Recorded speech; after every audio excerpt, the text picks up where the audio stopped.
잠깐 기도하겠습니다. 사랑의 하나님, 이 시간 하나님의 음성을 듣기를 원합니다. 저희들의 마음을 열어주시고 저희의 귀를 열어주셔서 하나님의 음성이 들리게 하여 주시고 하나님의 메시지를 깨닫는 귀한 축복의 시간이 될 수 있도록 성령으로 역사하여 주옵소서. 예수님의 이름 받들어 기도드립니다. 아멘. BC 586년에 이스라엘이 망하죠. 그리고 포로로 잡혀갑니다. 그 포로기의 상황에서 자기들의 역사를 되돌아보는 거예요. 나라가 망했다. 예루살렘 성전이 불탔다. 야훼 하나님께서 우리를 버리셨다. 왜 이렇게 됐지? 이 질문에 대한 답, 자기들이 찾은 답이 이 구약 성경입니다. 그러니까 지금 창세기나 모세 오경이라고 이야기하는 것들은, 모세는 성경을 기준으로 하면 3450년 전의 사람이에요. 3450년 전에 모세가 레위기, 민수기, 출애굽기 이런 내용을 기록을 했겠죠. 모세가 사실 모세 오경을 다 기록했다고 생각하는 그런 신학자들은 거의 없습니다. 목사님들도 공부하시는 분들은 그렇게 없어요. 그럼 이제 모세가 기록하지 않았으면 하나님의 말씀이 아니냐, 그런 생각을 빨리 버리셔야 돼요. 하나님의 말씀이라는 것은 모세가 기록하면 하나님의 말씀이고 다른 사람이 기록하면 하나님의 말씀이 아니다, 이런 것이 아니에요. 부족한 우리의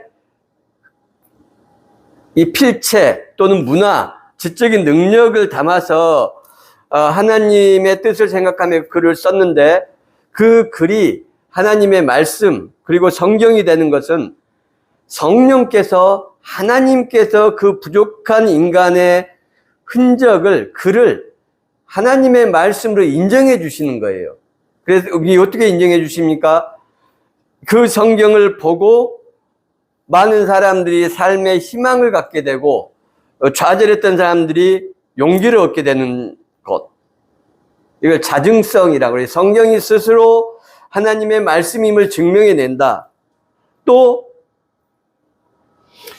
수많은 사람들이 창세기를 공부를 하고 연구를 하지만 늘 새로운 말씀들이 새로운 대상들에게, 하나님의 사람들에게 또는 신앙 공동체에 메시지를 계속해서 새로 주신다. 그것이 하나님의 말씀인 증거예요. 그러니까 이 모세 오경이 기록될 때 이 상황은 우리가 두 가지를 생각을 해야 되는 겁니다. 하나는 광야에서 이 사건이 벌어졌을 모세와 히브리 노예들이 그 사건을 경험했을 당시의 상황이 하나가 있고요. 그 다음에 그것을 약 1000년 뒤에 이스라엘이 망한 상태에서 바벨론의 포로로 온 이스라엘 지도자들이 1000년 전에 모세와 자기들 조상들과 함께 하던 그 역사적인 상황을 되돌아보는 겁니다. 그리고 그 역사를 되돌아보는 첫 번째 기준은 뭐였냐면 하나님 앞에서 역사를 되돌아보는 거예요. 그러니 크게 결론이 두 가지가 납니다. 하나님의 신앙 공동체로서 다시 회복되는 거죠. 하나님의 자녀로서의 시온을 회복하는 거고, 다윗과 솔로몬의 영광을 회복하는 거고, 그 목적을 가지고 하나님 앞에서 역사적 자료들을 모으고 수집하고 만들어 놓은 게 구약 성경이에요. 그러니까 여기는 두 가지 역사적 배경이 있는 겁니다. 하나는 이 사건이 일어난 역사적 배경이 있고, 또 하나는 그 사건을 수집하고 집대성하고 어떤 의도를 가지고 편집할 때에, 그게 2500년 전이에요. 그때의 의도가 포함이 되어 있는 거예요. 그 사람들은 어떤 의도를 가졌냐면 두 가지가 문제였다고 생각을 했습니다. 하나는 뭐냐면 우리는 하나님의 선민이다. 하나님께서 우리를 찾아왔다. 우리 조상들을 선택하셨다. 이걸 아주 강조를 해요. 지금 저 남아있는 사람들이 다윗과 솔로몬의 영광을 회복하기를 기대하는 겁니다. 여기 있는 지식인들이 포로로 잡혀와서 너희는 하나님의 백성이야. 너희는 하나님께서 선택하셨어. 물론 거기는 우리라는 게 포함이 되지만 이 우리 똑똑하고 잘난 사람들은 결과적으로 나라를 망하게 만들었잖아요. 그러니까 이 사람들은 포로로 잡혀와서 미래에 대한 간절한 조국과 민족에 대한 소망, 그것을 후손들에게 전달해주고 후손들이 역사를 다시 일으키기를 원하는 겁니다. 그 목적으로 지금 포로 상황에서 이걸 편집을 하는 거예요. 그러니 많은 자료가 다 필요한 건 아니죠. 이런 역사적 상황에 하나님 앞에서 민족과 신앙과 조국을 부흥시킬 수 있는 자료만 필요하고 그것과 상관이 없는 것은 뺄 수 있는 거예요. 구약 성경 그렇게 형성이 된 겁니다. 우리가 하나님의 말씀에 대해서 너무나 잘 모르니까 착각하고 마음대로 해석하고 이러는 거예요. 실수는 없다. 인간의 기록은 필연적으로 오류가 있기 마련입니다. 근데 그 오류 위에 하나님께서 오류가 있음에도 불구하고 이 말씀을 통해서 내가 역사하겠다는 거예요. 하나님께서 이 오류가 있는 너희들의 기록을 하나님 나의 말로 인정해 주겠다. 그리고 내가 이 말 속에 함께하고 이 말을 통하여 역사하겠다. 다바르가 되게 하겠다. 이 다바르라는 것은 그냥 말이 아니고 어떤 사건이 일어날 수 있는 역동적인 말, 힘이 있는 말, 능력이 있는 말, 신적인 말, 이걸 이제 다바르라고 할 수가 있는데요. 그래서 구약 성경을 볼 때 하나는 너희는 선민이다라는 부분, 그 다음에 또 하나는 약자와 고아, 과부, 나그네로 대변되는 약자를 돌보지 않아서, 즉 하나님의 말씀을 따르지 않아서 우리가 이 모양 이 꼴이 됐다. 이게 두 가지 내용이 구약 성경에 포함이 되어 있는 거예요. 이 두 가지 관점이. 그러니까 우리가 성경을 볼 때 항상 구약 성경을 볼 때는 이것은 바벨론 포로기에 나라가 망한 상태에서 자기들 후손들에게 신앙 공동체, 하나님 앞에서 신앙 공동체의 부흥과 다윗과 솔로몬 시대의 역사적 재건을 의도로 해서 편집하고 기록한 역사적인 문서다. 그런데 그 역사적인 문서에 하나님께서 동행하시고 하나님께서 그 인간의 흠많은 기록을 하나님의 말씀으로 인정해 주셨다. 인쳐 주셨다. 그리고 그 말씀 속에서 지금도 역사하고 계신다. 이렇게 이제 생각하시고 구약을 보시면 굉장히 이해하기가 좋을 거예요. 자기들은 희년과 이런 안식년 이런 것도 있죠. 이스라엘 사람 지키지 않았어요. 근데 성경에 있죠. 무슨 말입니까? 자기들은 지키지 않았기 때문에 이 모양 이 꼴이 된 거예요. 희년이 되면은 땅들을 다 가난한 사람들한테 전부 돌려주고 했어야 됐는데 그렇게 하지 못했다는 거예요. 지키지 않았으니까. 그런데 너희들은 이런 하나님의 말씀을 지키고 약자를 보살피고 돌보는 공동체가 될 때 하나님께서 아브라함을 찾아오신 것처럼 야곱과 요셉과 동행하셨던 것처럼 너희들과도 동행하신다. 그러니 이 말씀을 붙잡고 하나님의 도심을 구해라. 이게 이제 그것만이 조국을 재건할 수 있고 하나님 신앙을 회복할 수 있다. 이제 이런 게 담아 있는 거죠. 두 가지가. 나라가 망했고 군사 한 명이 없고 벽돌 위에 벽돌 하나가 남아있지 않지만 그건 문제가 아니다. 조국을 재건하는 것은 군사가 아니고 힘이 아니고 돈이 아니고 지식이 아니다. 하나님의 뜻이다. 이 말이 여기에 포함되어 있는 거예요. 또 우리 기독교인들은 하나님의 자녀라는 이 자아인식, 자아정체성이 있죠. 이런 정체성은 성경을 근간으로 하는 거기 때문에 살아갈 때 상당히 도움이 되기도 합니다. 자긍심이 되고 또 다른 사람들과 힘 있는 어떤 사람들 앞에서도 좀 당당할 수 있고 자부심을 느끼기도 하고 또 좌절하지 않고 용기를 가지고 어려움을 극복해 나가는 이런 데 굉장히 도움이 되죠. 건전한 자아정체성, 신앙적인 자아정체성 굉장히 중요합니다. 그런데 이제 문제는 믿지 않는 사람들, 하나님을 모르고 교회를 안 다니는 사람들을 향한 시각이에요. 나는 하나님의 자녀니까 너희들은 근데 사탄의 자녀야. 우리는 예수를 믿고 구원을 받았어. 그래서 천국 백성이야. 너희는 교회를 다니지 않고 예수를 믿지 않기 때문에 너희는 지옥에 갈 수밖에 없어. 이런 시각들이 내 이웃을 내 몸과 같이 사랑하라고 하신, 그리고 실제로 그런 가르침과 더불어 당신의 생명을 우리에게 주신 예수 그리스도의 뜻에 맞느냐? 교회 안 다니는 사람들을 지옥 갈 백성이라고 말하는 것이 하나님께서 기뻐하실 만한 온 우주를 창조하신 그 하나님의 뜻에 맞느냐? 생각해 봐야 돼요. 굉장히 중요한 내용입니다. 우리는 너무나 쉽게 그렇게 해왔어요.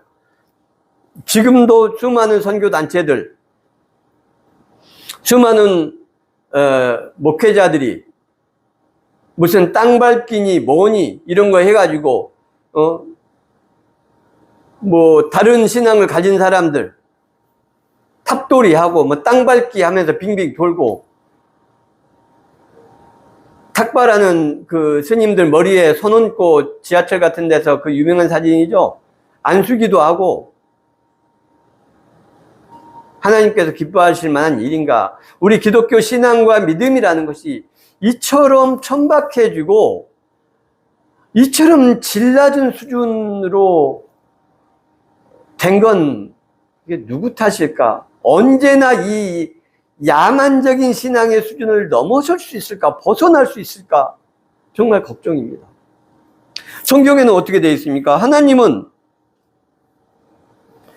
기독교인을 창조하지 않으셨어요. 사람을 창조하셨어요.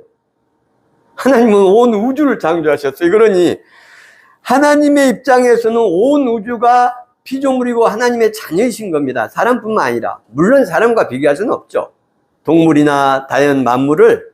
그러나 우리가 좀 더 하나님의 심정으로 가까이 다가가서 이해를 하려고 하면 모든 피조물들은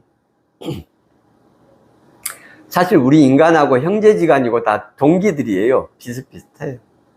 그게 돌멩이건 무엇이건 간에 피조물로서. 다만 그렇게 창조를 하시고 하나님께서 하나님의 형상대로 인간을 창조하셨다. 그래서 이제 하나님의 형상이 갖는 의미들이 있는 거죠.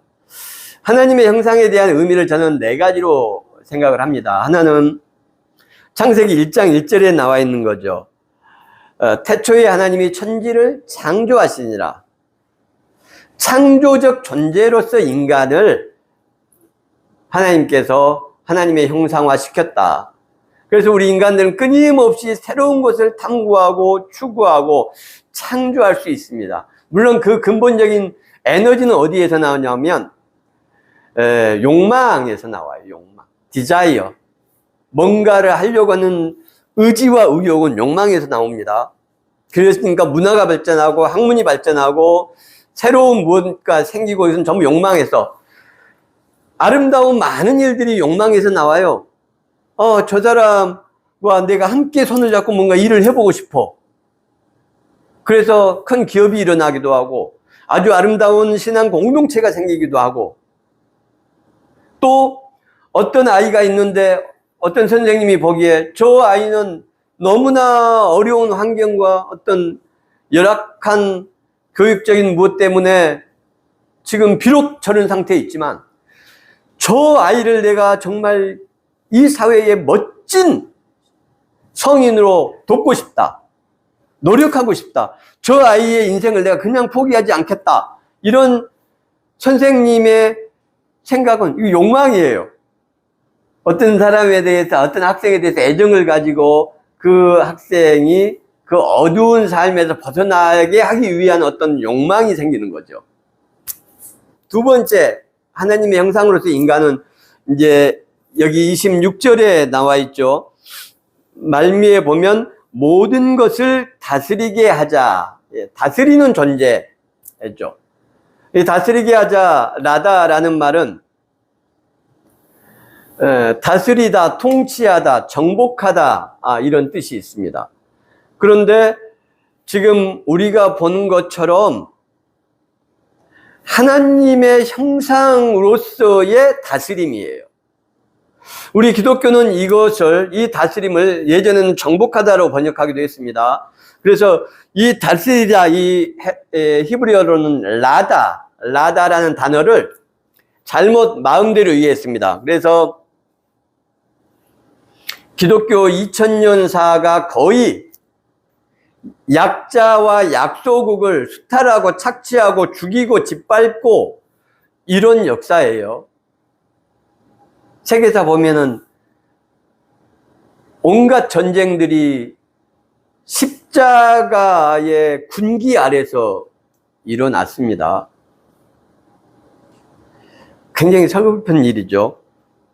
왜냐하면 이 단어를 그런 식으로 세상적인 욕망으로, 세상적인 힘, 세상적인 군사력, 이런 것으로 짓밟는 세상적인 방식으로 이해했기 때문입니다. 그런데 여기서 하나님께서 하나님의 형상을 따라 다스리게 하자라고 말씀하시잖아요. 그럼 하나님의 형상은 무엇입니까? 하나님은 볼 수 없는 신. 그런데 형상과 모양대로 만들자 이렇게 나오거든요. 그 젤렘과 데무트, 형상과 모양이라는 말은 두 단어가 다 서로 상호 교환될 수 있는 아주 비슷한 의미입니다. 그리고 번역도 잘 됐어요. 우리 말에 그런 말이 또 다행히 있어서.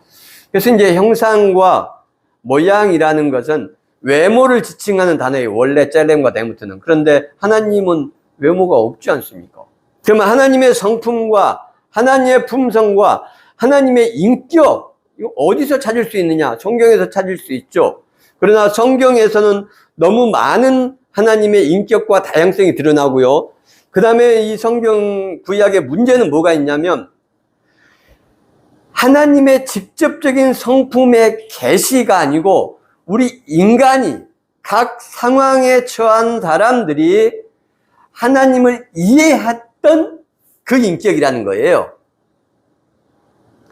실제로는 한없는 사랑이신데 그것을 바라보던 인간이 자기가 죄를 너무 많이 졌어요. 그러니까 혼자 괜히 두려워. 그리고 하나님의 뒷모습을 봤어요. 그러면서 하나님이 너무나 화가 나셨고 분노하셨다. 이렇게 기록할 수 있는 거예요. 자기의 입장과 자기의 감정과 자기의 상태를 하나님한테 투사해서 그냥 적어버리는 거죠. 그러니까 인간의 그런 한계가 있다는 거예요. 그러나 물론 그 한계가 있음에도 불구하고 하나님은 그 인간의 흔적들을 하나님의 말씀으로 인정해 주시는 것이 더 놀라운 사랑이긴 한데, 그래서 결국은 하나님의 형상을 확실하게 알 수 있는 방법은 예수 그리스도, 하나님의 아들, 임마누엘, 우리와 함께 하시는 하나님이신 예수 그리스도, 창세 전부터 하나님과 로고스로서 동행하셨던 그 독생자의 모습 속에서 하나님이 어떤 분이신지를 정확하게 알 수 있다는 거죠. 왜냐하면 그분은 우리가 느끼고 보고 생각할 수 있는 우리와 똑같은 시공간 안으로 들어오신 하나님이에요. 그러니 예수 그리스도의 모습에서 발견할 수 없는 하나님은 성경적인 하나님이 아니다 라고까지 신학자들이 말을 합니다. 그러면 성경의 하나님은 구약 성경에 보면은 헤렘법 같은 거, 헤렘, 진멸이라는 건데 아이와 동물까지 다 죽이는 걸 말합니다. 아이성과 전투하고 이럴 때 그런 거 하죠. 그러면 하나님은 아이까지, 심지어 동물까지 전부 죽이라, 이런 헤렘법은 왜 하나님이 주셨냐? 언제 하나님이 주셨어요? 아까 말씀드렸죠. 그런 게 반영이 된 이유는 뭐냐면 우리가 지금 망해서 형편없지만 하나님과 함께 할 때에 아이성과 같은 기적이 있었고 여리고와 같은 기적이 있었어. 군사가 없고 칼이 없었지만 하나님께서 모든 걸 하셨어. 이걸 지금 이야기를 해주는 거예요. 그러니 우리는 그 하나님의 말씀대로 약자들을 돌보지 않아서 이 모양 이 꼴을 만들어버렸지만 너희들은 우리처럼 되지 말고 하나님만 의지하고 하나님만 손을 잡아. 그러면 하나님께서 조국도 재건시켜 주시고 솔로몬 성령도 회복시켜 주시고 다윗에게 축복하셨던 그 영원한 다윗 왕가의 축복이 우리 역사 속에서 일어나게 될 거야. 이 이야기를 계속 하는 거예요. 구약 성경은 그 시각에서 보는 게 매우 중요합니다. 그러니까 그 자체에 매몰되면 안 돼요. 지금 이런 이야기도 마찬가지죠. 그 페르시아 사람, 이 거대한 바벨론 이런 거 누가 만드셨어? 전부 하나님의 피조물에 불과해. 그래서 하나님의 뜻을 아는 백성, 하나님의 자녀들이 이 모든 것을 하나님의 뜻만 있으면 차지할 수 있어. 돈이 아니야, 군사가 아니야, 강대국이 아니야. 이 이야기를 하고 있는 거예요. 이 내용 속에서도. 그러니까 너희만, 우리만 하나님의 형상이라는 것을 인지하는 것 자체가 하나님의 선택받은 백성으로서의 정체성을 갖는 것이다. 그걸 지금 이야기하는 거예요. 기독교 역사에서 이 부분을 자의적으로 마음대로 해석을 해서 세상적인 힘과 권력, 군사력 이런 것은 사탄의 도구입니다. 하나님의 형상의 도구가 아니에요. 예수 그리스도께서 사용하신 사탄과 싸울 때, 죽음과 죄악과 싸울 때 예수께서 쓰신 무기는 뭡니까? 사랑, 포용, 온유, 용서, 은혜, 자비, 긍휼. 이게 그리스도인들이, 그리고 우리 한국 교회 신앙 공동체가 무장해야 될 이것이야말로 영적인 무기예요. 자비와 용서와 포용과 긍휼과 동정과. 그런데 예수 모른다고 지옥 갈 놈들, 예수님께서 그거 보시고 기뻐하시겠어요? 잘한다, 그래. 내가 너희들을 위해서 피를 흘리고 생명을 바쳤는데 일요일 날 와서 교회당에서 예배 안 드리고 놀러 다녀? 회사에 가서 일을 해? 저런 놈들은 내가 억만 년 동안 지옥에 보내가지고 유황불에 펄펄 지옥불에 불쏘시개로 만들겠다. 그런 것들은 저주해야지. 잘한다 내 자녀들아. 오늘도 예배 드리고 나가서 교회 안 다니는 놈한테 저주를 퍼보라. 예수님께서 그러시겠냐고요. 말도 안 되는 이야기잖아. 조금만 생각하면 알 수 있는 짓들을 우리가 부끄러움 없이, 형편 상식 없이, 이성 없이 마구 해야 되는 거예요. 전번에 어디 다녀오는데 아주 열심히 일한, 이렇게 신앙생활하는 어떤 집사님과 함께 갔어요. 그 집사님이 창세기에 가나안의 저주 이야기 하면서 어디 선교를 갔다 오셨는데 그 저주가 계속되고 있더라. 정말 불쌍하다. 그 언제까지나 그 저주가 계속될지. 그 저주 받은 것들. 이제 이런 뉘앙스로 이야기를 하세요. 그래서 제가 이제 고집이 세고, 아주 말의 힘도 세고 그런 분이라 제가 별 이야기를 않고 이제 운전만 하다가 그 이야기는 제가 해야 될 것 같아서 그렇게 말씀을 드렸습니다. 수백 년, 수천 년간 힘이 없어서 또 예수님을 모르고 하나님을 모르고 살아온 것이 저주라고 할 수 있죠. 그런데 그 힘없고 예수를 모르는 사람들을 힘이 있고 예수를 안다고 하는, 예수의 자녀, 하나님의 자녀라고 하는 사람들이 수천 년에 걸쳐서 이 저주받은 것들이라고 하면서 그들을 죽이고 약탈하고 착취하고 저주하고 짓밟고 이런 것은 그 당하는 사람보다 수백 배 저주다. 예수의 이름으로 힘이 있다고 다 죽이고 자르고 밟고 묻고, 이 제정신이냐? 제가 그랬어요. 그게 훨씬 저주다. 하나님의 이름으로 힘있다고 힘없는 사람들 막 죽이는 거, 약탈하는 거 한마디도 안 하고,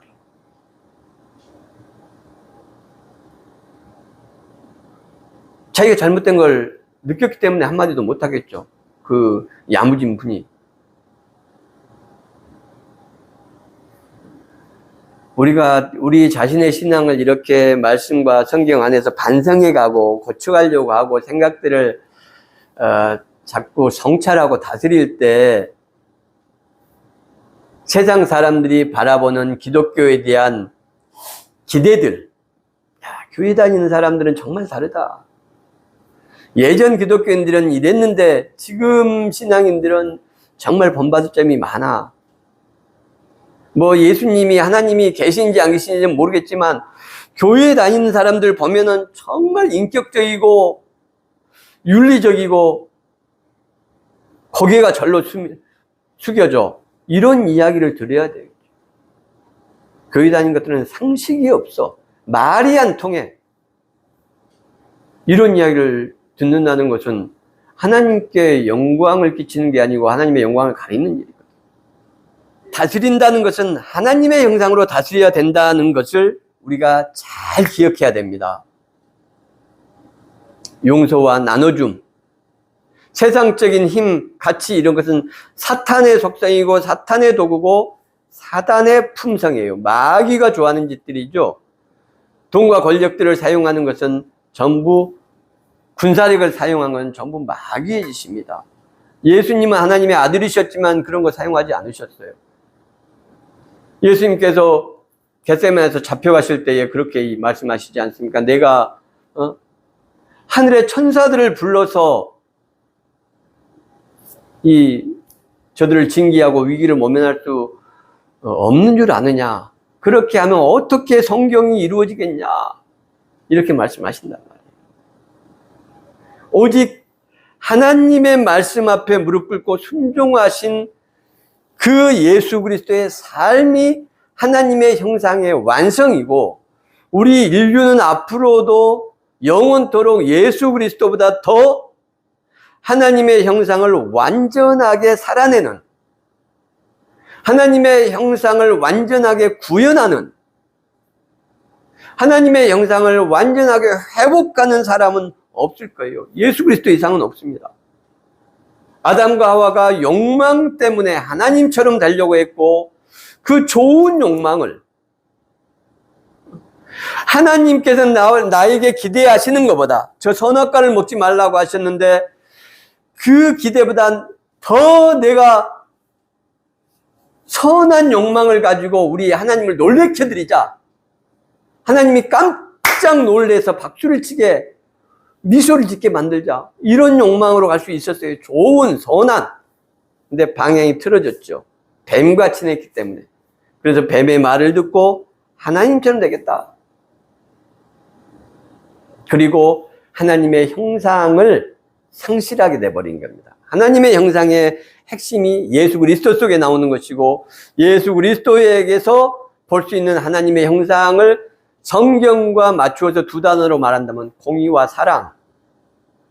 아담과 하와가 하나님의 형상 속으로 들어가야 되고, 그 공의와 사랑을 더 단단하게 완성했어야 될 텐데, 공의와 사랑이 있는 자기의 마음과 정신과 영을 사단에게 팔아버리고, 사탄의 교만과 하나님처럼 되겠다는 교만, 그 뱀의 탐욕스러움이 들어오죠. 그래서 공의와 사랑의 자리에 하나님처럼 되겠다는 교만과 탐욕, 사랑 자리에 탐욕이 들어옵니다. 교만과 탐욕이. 그래서 인간이 이제 하나님으로부터 머리를 얻고, 그것을 완전하게 다시 하나님의 형상으로 회복시킨, 공의를 다시 회복하고 사랑을 다시 회복하신 분, 그분이 예수 그리스도 하나님의 아들이신 거죠. 그 뒤에 나오는 속성, 또 다른 게 복을 주는 내용, 또 격려하고 칭찬하는 내용, 이렇게 해서 이제 4가지 속성인데, 오늘은 간단하게 창조에 대한 창조성, 그 다음에 두 번째 라다, 다스림, 통치성에 대해서 살펴보았습니다. 우리가 한 주를 살아갈 때에 돈이 우리를 다스리지 못하게 해야 되고, 권력과 욕망, 나쁜 욕망들이 우리를 통치하거나 지배하지 못하도록 해야 됩니다. 우리가 돈을 지배해야 되고, 우리가 관계를 지배해야 되고, 우리가 나를 지배하려고 하는 그 욕망들을 지배할 수 있어야 된다. 그때의 하나님의 형상을 우리가 살아내는 것이다. 그렇게 멋진 한 주를 살아내시는 우리 모두가 되었으면 좋겠습니다.